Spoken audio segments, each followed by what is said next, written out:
The first Mortal Shell was the most Souls-like Souls game I'd ever seen, way back when it was released in 2020.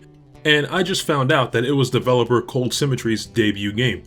I did a breakdown on the original Mortal Shell, although I hadn't beaten it yet, and my prediction about the game's runtime was way off. The first game, from start to finish, might take the average Souls enjoyer 5 hours to complete, excluding the roguelike mode that was introduced sometime later. Beautiful game or not, that is a pitiful runtime, even if it is only $30. When I was notified of the launch of Mortal Shell 2's open beta, I was so ready to dive in. Cold Symmetry made it a point to state in the email that the beta would be about 3 hours worth of content from the full game. A 3-hour open beta for the sequel to a game that only took 5 hours to beat is already a great step in the right direction. Unless the full game only turns out to be like 8 to 10 hours, then the joke will be on me, I guess. After a traumatic cutscene and a few game settings to tweak, you are then met with a vague explanation of what became of your character, the Foundling, aka Mr. Milky White, after the events of the first game. Things were quiet for a while, then the remains of a goddess fell from the heavens, then something about many men coming across the eggs from her womb, something, etc. A skeleton in a men's XXL bird costume arrives to wake a being he refers to as the Harbinger from his comfy nap on a stone table. As soon as I gained control of Mr. Harbinger, I started wandering around.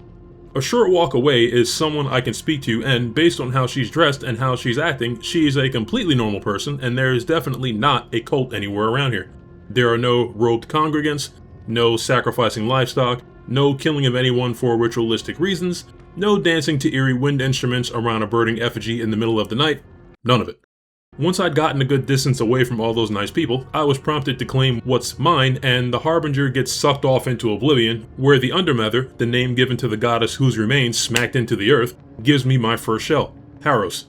I'm armed and armored now, so let's get into some trouble. Big Bird makes his presence known and says my disciples are waiting for me up ahead, but because of how he said it, I don't expect them to welcome me with bread and wine in hand. The combat in Mortal Shell 2 is such a vast improvement over the combat in the first game, both in speed and fluidity. The first Mortal Shell had realistic combat in the sense that you had to be fully certain in every swing of your weapon, and even more certain in your choice of weapon, because your stamina regen was always right on schedule to let you down and get you killed. Souls games and Souls-likes 99% of the time start you off against zombies, medieval peasants, or zombified medieval peasants. Slow, weak enemies that are floored with 1 or 2 strikes of whatever you hit them with. I ran circles around a few dozen of them with the greatest of ease, in part because, look at this HUD. I see my resolve, my health, my heals, my shell ability, ranged weapon and tar stones, and my currency count. There is no stamina bar. In terms of a Souls-like or Souls game, you may as well call the absence of stamina management God mode, but the funny part is that it made very little difference in the grand scheme of things. I was feeling good and unstoppable, then I came across slightly better armored peasants. I thought, low diff, only to then be shredded by 3 of them, all deceptively fast with attack combos much longer than I anticipated. A mistake which I did not make again. After that encounter, I came across my first beacon, which looks to serve as this game's version of a bonfire. Beacons work when you find them, but you can enter a beacon's interior and kill the enemies inside, which will cleanse the beacon.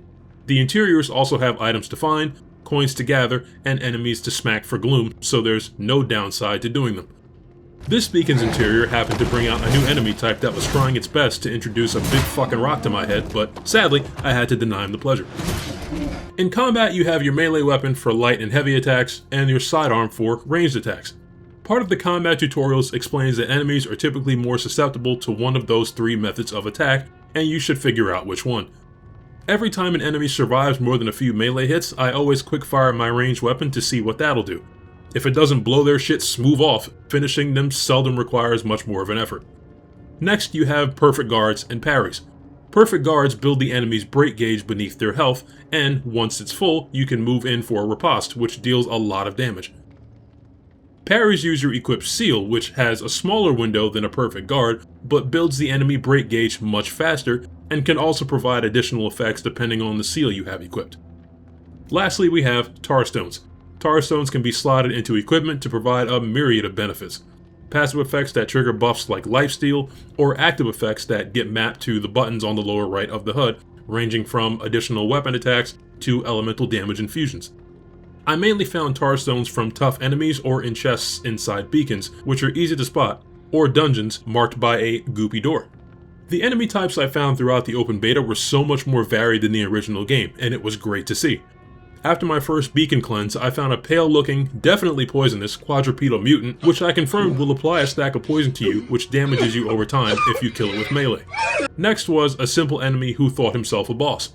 I elected to give him an up-close and personal look at my ranged weapon. After that, a halberdier on a bridge had me thinking shit was sweet, only to bust out a combo I hadn't seen in the minute or so since I started fighting him, and I hit the ground like a Vietnam vet after last call, marking my first death. Then came the corn-fed fool with lots of muscle mass, but he went down once some buckshot peppered up that ass. Unfortunately, my highs were brought low once I encountered the first real boss, the Tar Golem.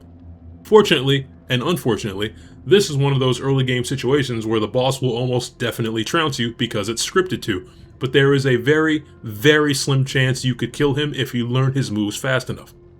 Try as I might, I couldn't nail the perfect guard window and I got floored by the boss, but Harrow separated from the Harbinger, sacrificing itself to save him. Under usual circumstances, taking enough damage ejects you from your shell, and dealing damage eventually allows you to reform your shell, but Harrow's is well and truly gone for the time being, leaving you naked until you find a new shell, which Zyrel marks on your map after you meet her and get done marveling at her.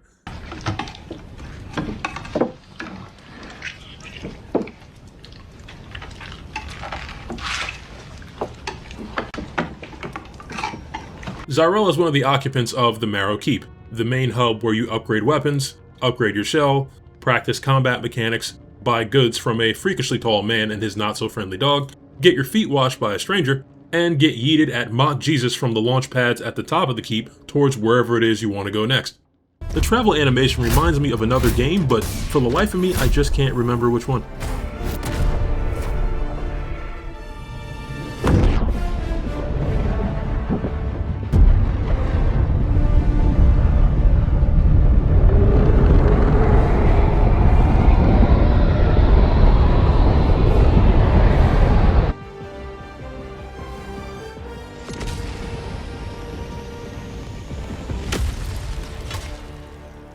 This area is green and grassy, bookending into a swamp, and of all the places to never want to go in a Souls game, the swamp is always that place. Fortunately, before the swamp, you can retrieve a new shell and its signature weapons. Behind the first beacon of this area is Gorf, who is very nice, so make sure to pay him a visit. I officially started my sojourn in this area by riling up a very large man skulking back and forth beneath an even larger tree. He had a boss's health bar, letting me know he's big and bad, but he was remarkably easy to perfect guard against, so I abused that to get in some critical strikes, and before long, he was down, but not before I blew through all of my heals. Now, a smart player who is out of heals and almost dead would turn back and rest at the beacon that's still within their line of sight.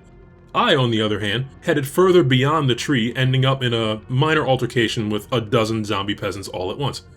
Narrowly escaping with my life, I rounded the corner of the building exterior I was next to, only to be greeted by a ranged attack from a flying creature, and I died immediately, marking my second death.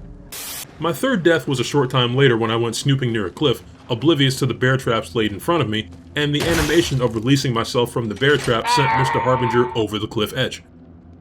It was likely karmic justice for what I did 30 seconds beforehand, which is perfectly guard a stone slab bug and shit whip it off the edge of the same cliff. I went back to grab my gloom and then doubled back to retrieve part of my reason for coming to this region in the first place. My new shell, Teal the Acolyte. Its shell ability turns me invisible and allows me to perform a shadow strike, most effectively employed behind enemies. The axe and dagger weapon I found later at the end of a dungeon. The weapon was guarded by a knight wielding his Vihander. He moved a lot like the halberdier, but thanks to my perfect guard practice up to this point and the abilities of my new shell, he was light work. Instead of heading to a beacon to equip my new weapon, I tried to fight one of the creatures from A Quiet Place and received a first-hand demonstration of just how easy it was for them to decimate Earth's population. So I made a tactical retreat to level up and also equip the axe and dagger, thinking it might even the playing field. It did. Shortly after, I got into a scrap with a gang of stone slab bugs, and they cornered me at a cliff edge, forcing me off, and that was death number 4. In order to enter the swamp area, you have to cleanse a corrupted gate and then pass through it. To cleanse the gate, all I had to do was cleanse the beacon directly next to the gate, which was easy enough. This was a special occasion, so the Beacon Interior saw fit to pit me against a boss, Vranik the Grand Illusionist.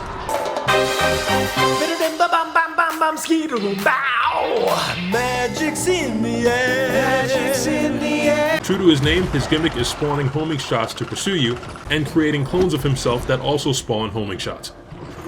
Luckily, there was sufficient cover in the boss room to hit and run the clones until only the real boss remained.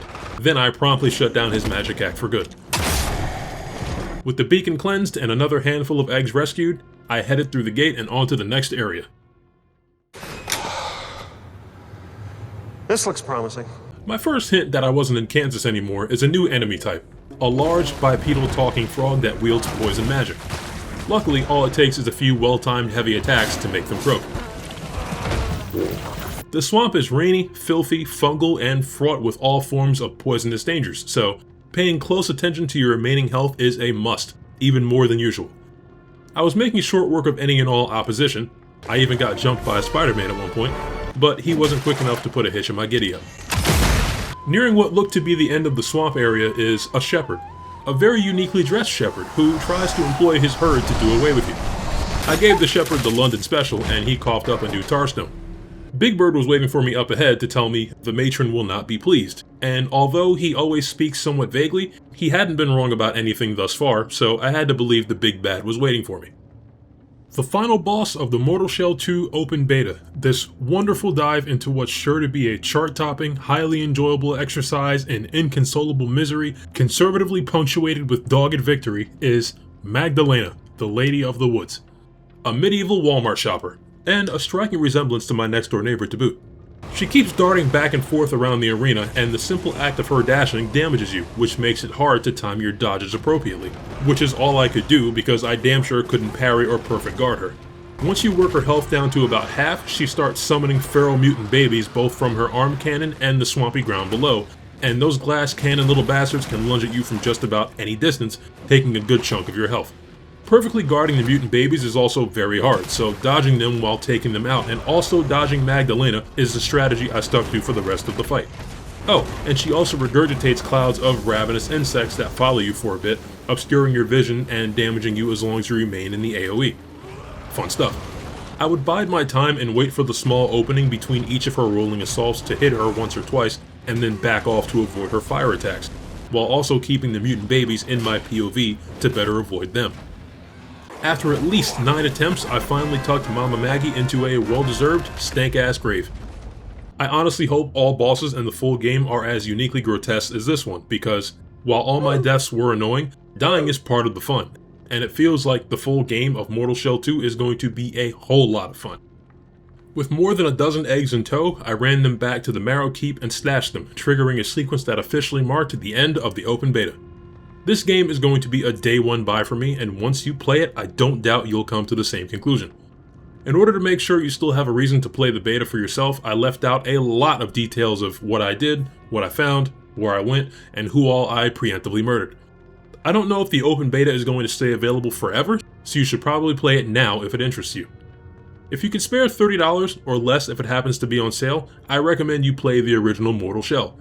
It may be a very short game, but experiencing firsthand what the sequel is born from will dramatically boost your enjoyment of this open beta and eventually the full game itself. Mortal Shell 2 is scheduled to be out sometime this year, but I wouldn't be surprised if it gets a delay or two to truly perfect what's already a near perfect game. Leave a like if you enjoyed the video, and subscribe if you want to see more. This has been The Harbinger, Cygnus Jason, and I'm off to spit game at Tyrell. Aren't you a child? Only in the ways that matter. I get the feeling you've got a hard job. I wonder what it takes to please you. That's the job I want. Part-time, full-time. I want to be good at it, bad at it. I want to get promoted, fired, corner office. I'm on my knees, praying, worshiping, begging, whatever you want. What do you think about that? Okay. F it.